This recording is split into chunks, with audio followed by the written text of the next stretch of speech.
Hi, friend. Hey, so great to see you today.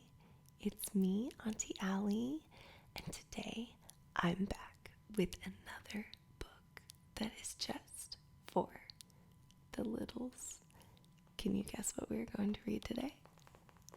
Yeah, that's right. Last Kids on Earth, we're back with another chapter of the Jack Sullivan story. Chapter 7. Let's get started. Alright, Chapter 7. Okay, this is it. No playing, no waiting, no putting it off.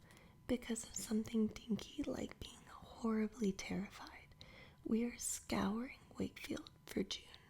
Quinn says I'm nuts. Quinn says it's a long shot.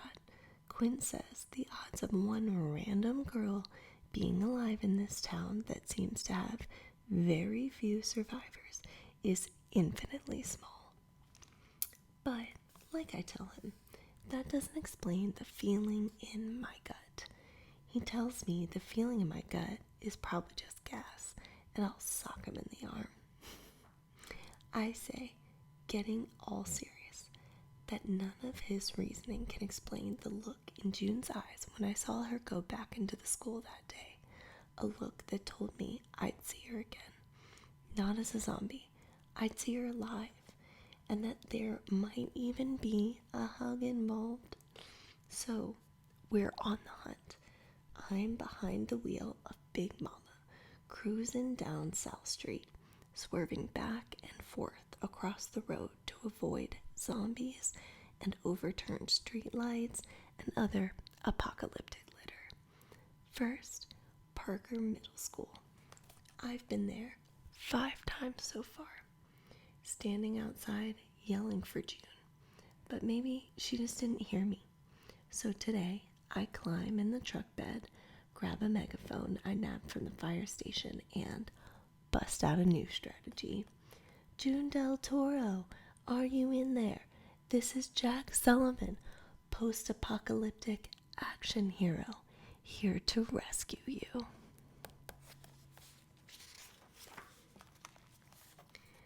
Quint stares up at me from the passenger seat.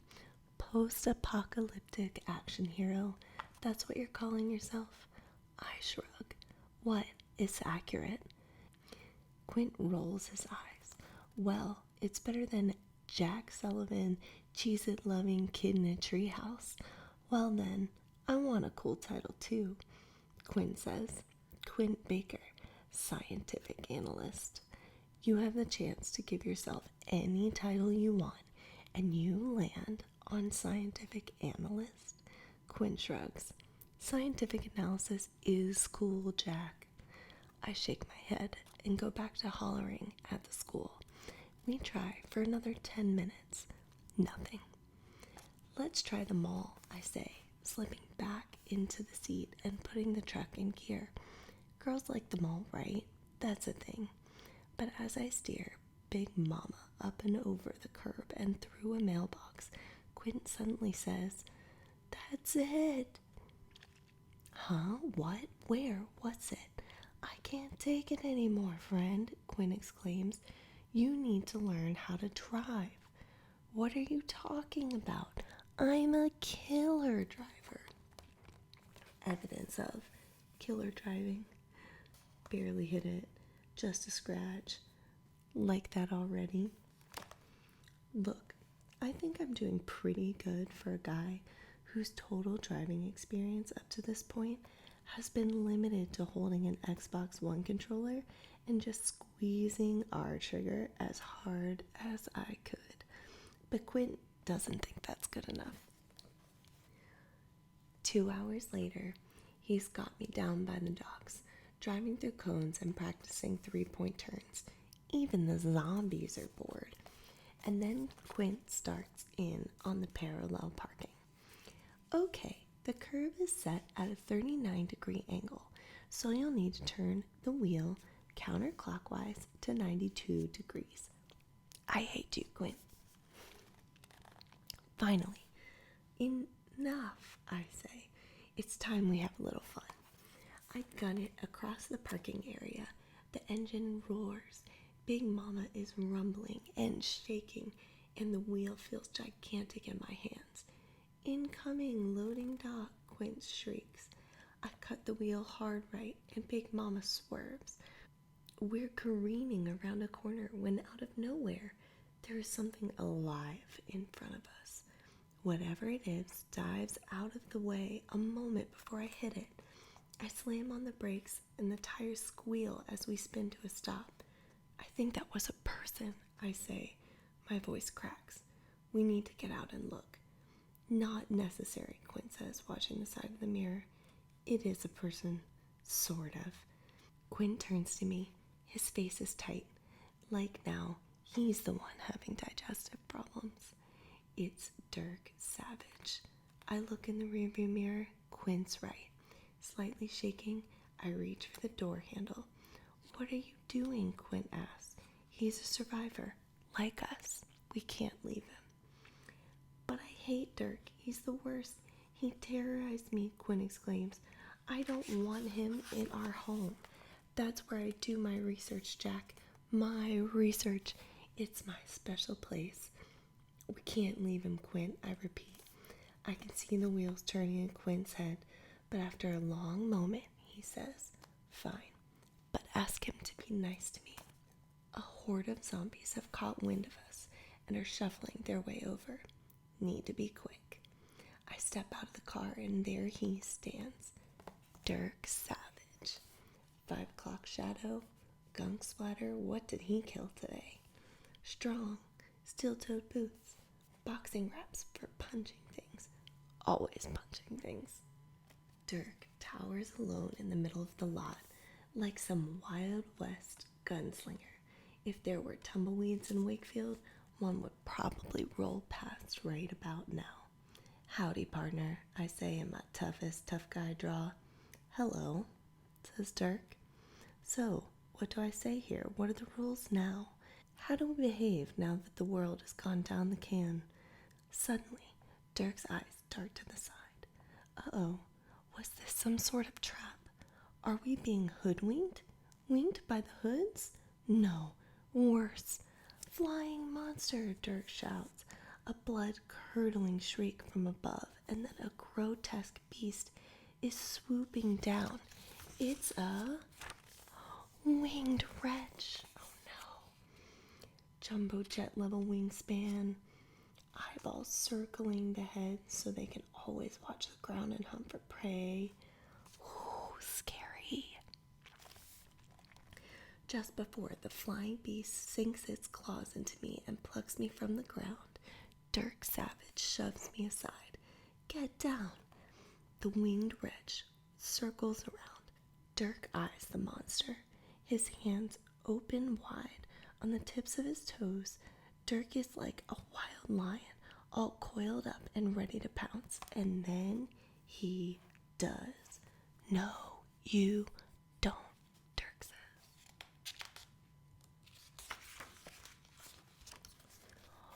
Oh, he swung the winged wretch.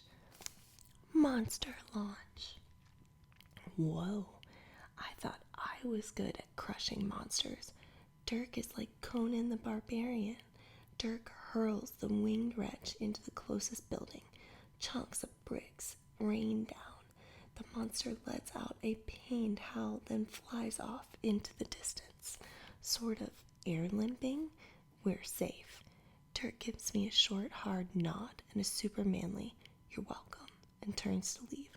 Wait, I call after him. Where are you going? The monsters will be back. More of them. Need to get to cover, he says. I realize then that the bully-bullied relationship has seriously shifted. Dirk's clothes are torn and tattered. He is clearly alone. Dirk Savage needs my friendship more than I ever needed his. Well, do you want to, hang out? I ask. I'm with Quint. We have a tree house. There's room. If you wanted to. Dirk looks at me like I just asked him to slow dance. What would I want with you two losers? I don't respond. After a moment, Dirk's eyes drop to the pavement. He kicks the old Nuka-Cola bottle cap. Come on, I say. You can still do the whole tough guy loner thing. You just gotta do it with us. Dirk says, can't be a loner unless you're alone. I sigh, dude, I'm not gonna beg. Dirk looks up, then mumbles something that sounds like, well, if it'll shut you up. Quint looks like he's going to toss his lunch when he sees Dirk climbing into the back seat, and he begins rambling. Oh, hi Dirk, Mr. Savage, Mr. Dirk, so, how are things? How have you been enjoying the apocalypse?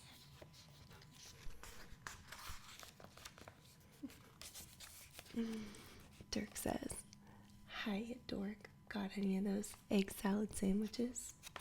Quinn frowns. No, Dirk, I don't. Dirk laughs. He has a high-pitched little giggle squeal that you'd never expect to come out of this bruising kid who looks like a 38-year-old man. Well, that's too bad, he says. You can make me one later. Quinn shoots me a look that says, Jack, I'm going to strangle you with your shoelaces. So what are you guys doing out there, Dirk asks. Looking for a place to play dolls? No, I say, although I do have a serious thing for Malibu Barbie. She's just so beachy and wholesome. Quinn rolls his eyes. We're looking for June Del Toro. Jack has a bug in his butt about finding her. Well, she's not at her house, Dirk says. Wait, what? My heart starts pounding. What does Dirk know? I saw her a few weeks back at the food frenzy looking for grub, Dirk continues. My face goes hot. I spin around in the seat. Well, did you help her? You helped her, right? No, you didn't, did you? Why didn't you help her? Dirk glares at me. Relax yourself. Didn't have a chance. She left before I could get to her. But she's alive. And she's in town. I look at Quinn. I told you so. But pow, in your face, Quinn. Quinn frowns. Or she was alive a few weeks ago. Quinn, don't be a negatron. We're making progress here. I sit back in the seat and close my eyes. I can just picture her, curled up, terrified, surrounded by monsters. That's probably definitely what's happening right now. Oh no, June's all surrounded by monsters. Won't someone please save me? Someone like maybe post-apocalyptic action hero Jack Sullivan? Probably definitely what's happening right now. And we are at chapter 8. Alright, you know what that means. It is time for you to go to sleep. I hope you have sweet dreams. I will be here when you get up and we can read another story that is just for the littles. Remember, you are so special, and Auntie Ali loves you. Good night, good night, good night. Sweet dreams, sweet dreams.